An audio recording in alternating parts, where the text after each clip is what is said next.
लोक लाज।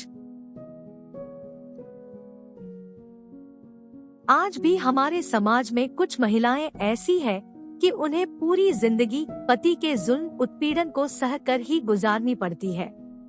वह लोक लाज की वजह से उनके जुल्मों को सहती रहती है और यह सोचकर चुप रहती है कि शायद मेरा पति कभी ना कभी सुधर जाएगा, और इसका उन्हें बहुत बड़ा खामियाजा चुकाना पड़ता है। जबकि वह पति पर डिपेंड भी नहीं होती, स्वयं कुछ ना कुछ करके अपना एवं अपने बच्चों का जीवन यापन कर रही होती है।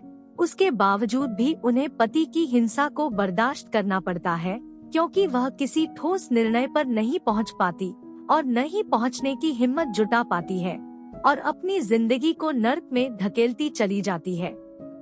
वह समझ ही नहीं पाती कि जब उन्हीं को नौकरी या बिजनेस करके बच्चों का एवं अपना जीवन यापन करना है, तो वह पति को क्यों बर्दाश्त करती है, और बर्दाश्त करते करते एक दिन ऐसी स्थिति में पहुंच जाती है जहां पर जीवन में सिर्फ दर्द ही दर्द रह जाता है और पति की हिंसा के कारण कभी कभी अपने शरीर का एक अंग भी खो देना पड़ता है।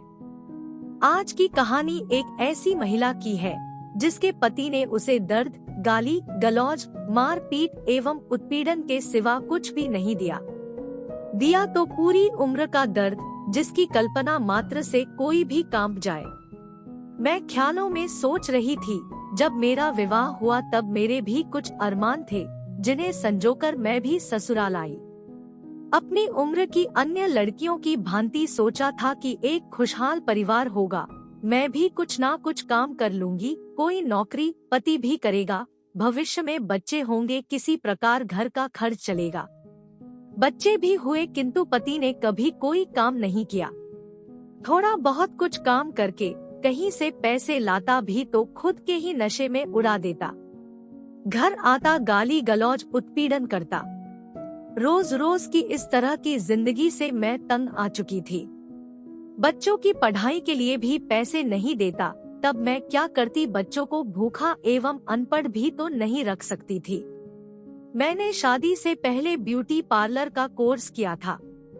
मायके वालों की मदद से किराए की दुकान लेकर ब्यूटी पार्लर चलाने लगी। पति के उत्पीड़न की हद थी, ब्यूटी पार्लर से जो पैसा कमाती उसमें से भी छीन ले जाता। किसी प्रकार चोरी छुपे पैसा बचाकर मायके वालों की मदद से घर का खर्च बड़ी मुश्किल से चल रहा था। पति द्वारा उत्पीड़न सहन करना मेरी जिंदगी का एक हिस्सा बन गया था। मैं पति से दूर भी नहीं रह पा रही थी, क्योंकि मैं जहां भी जाती वह पता लगाकर आ जाता और बहुत ही बेइज्जती एवं गाली गलौज करता। बच्चों का ख्याल ना होता तो शायद मैं जान भी दे देती। मुझे तो काम करके भी सुकून नहीं मिल रहा था। मैं पति पर आश्रित भी नहीं थी, उसके बावजूद भी उसने मेरा जीना हराम कर दिया था। मुझे समझ में नहीं आ रहा, मैं इतनी बड़ी दुनिया में कहाँ जाऊं, क्या करूं? पति ब्यूटी पार्लर में आकर अक्सर हंगामा करता, जिसके डर की वजह से कई दिन ब्यूटी पार्लर भी बंद रखना पड़ता था। मैं बहुत ज्यादा परेशान थी। यह समस्या झेलते हुए लगभग मुझे 10-12 साल हो गए थे।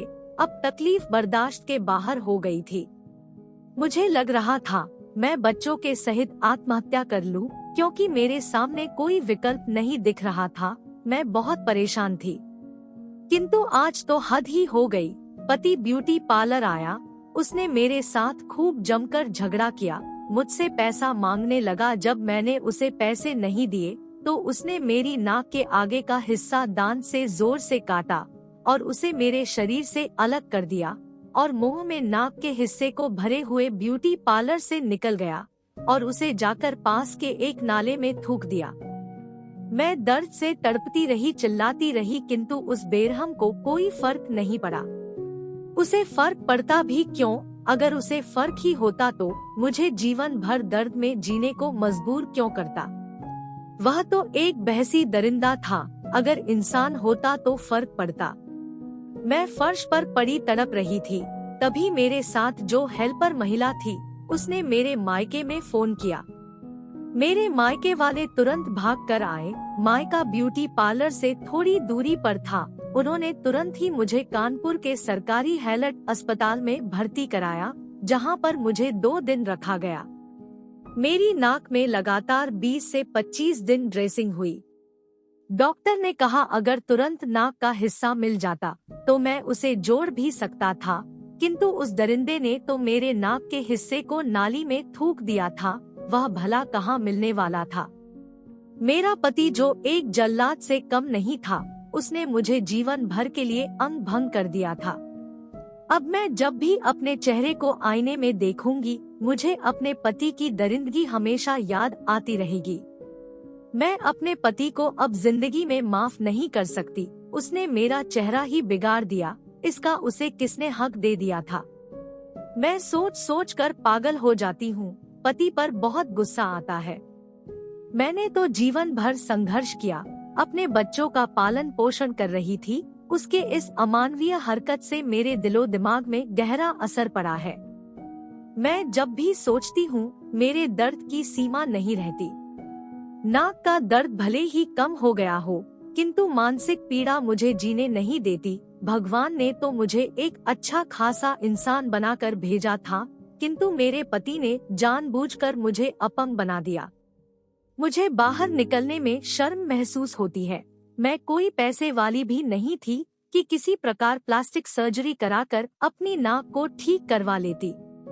अब मुझे जीवन भर ऐसे ही इसी प्रकार जीना होगा। मानसिक पीड़ा की वजह से मेरा काम भी प्रभावित हो गया है। मैं पहले की तरह अपने ब्यूटी पार्लर में भी ध्यान नहीं दे पाती। मुझे आज भी डर लगता है कि मेरा पति कहीं से भी ना आ जाए और मेरे साथ दोबारा कोई ऐसी घटना कर दे जिससे मेरी जान ही चली जाए। मेरा पति जब मेरे जीते जी मेरे बच्चों के साथ कुछ नहीं कर रहा है, तो मेरे ना होने के बाद वह मेरे बच्चों का भी क्या हाल करेगा। मुझे पता नहीं, मैं जब भी अपना चेहरा देखती हूँ, मुझे बहुत दर्द और तकलीफ का एहसास होता है, जिसकी अब कभी भी भरपाई नहीं हो सकती। मुझे अपने पति पर जरा भी भरोसा नहीं रहा। बाद में मेरे पति ने माफी भी मांगी, किंतु वह माफी तो मुझसे पहले भी कई बार मांग चुका था, आज तक नहीं सुधरा। सच तो यह है कि ऐसी मानसिकता वाले व्यक्ति कभी सुधर भी नहीं सकते। जब सुधरते हैं तब तक सब कुछ खत्म हो जाता है। हम अक्सर जिंदगी से इतने ज्यादा समझौते कर देते हैं कि अपनी ही जिंदगी को नर्क में झोंकते चले जाते हैं, जिसका एहसास हमें बहुत कुछ खोकर होता है। तब हमारे हाथ से काफी चीजें निकल जाती है, जिंदगी में कुछ रह जाता है तो असीम दर्द और तकलीफ। यह तकलीफ ही हमारे जिंदगी का हिस्सा बन जाती है। कोई एक इंसान भला दूसरे इंसान को इतने दर्द में कैसे धकेल देता है? क्यों उसे दया नहीं आती कि आखिर सामने वाला भी इंसान है, उसे भी दर्द होता है। पीड़िता की मां ने सखी केंद्र की टीम से फोन द्वारा संपर्क किया। संस्था की इमरजेंसी हेल्पलाइन की टीम तुरंत अस्पताल में मिलने गई, जहां पर महिला की नाक पर ड्रेसिंग हुई थी। वह बहुत दर्द में थी। पीड़िता से उस समय कोई बात नहीं हो पाई, किंतु पीड़िता की मां द्वारा सखी केंद्र की मदद से तुरंत संबंधित थाने में एफआईआर दर्ज कराई गई। पीड़िता की मां पहले से सखी केंद्र से परिचित थी। केस कोर्ट प्रक्रिया में है। पीड़िता अपनी मां के पास रह रही है। जो दर्द महिला के पति ने उसे दिया है, उसे कोई कभी खत्म नहीं कर सकता, किंतु संस्था के प्रयास से महिला के दर्द को कम करने की कोशिश की गई। जहां वह अपने दर्द से बाहर नहीं निकल पा रही थी, वह हिम्मत कर पाई और आज वह अपने केस के लिए कोर्ट की तारीख में जाती है, क्योंकि वह अपने ऊपर अत्याचार करने वाले व्यक्ति को कभी माफ नहीं करना चाहती। जिस तकलीफ को सोचकर किसी के भी रोंगटे खड़े हो जाए, ऐसी घटना को तो पीड़िता ने स्वयं के ऊपर बर्दाश्त किया है। अगर आप सभी चाहते हैं कि हम ऐसे ही कहानियां आपसे साझा करते रहें, जो हमें हकीकत से रूबरू कराती है, तो प्लीज हमारी कहानियों को अवश्य लाइक, कमेंट एवं सब्सक्राइब करें।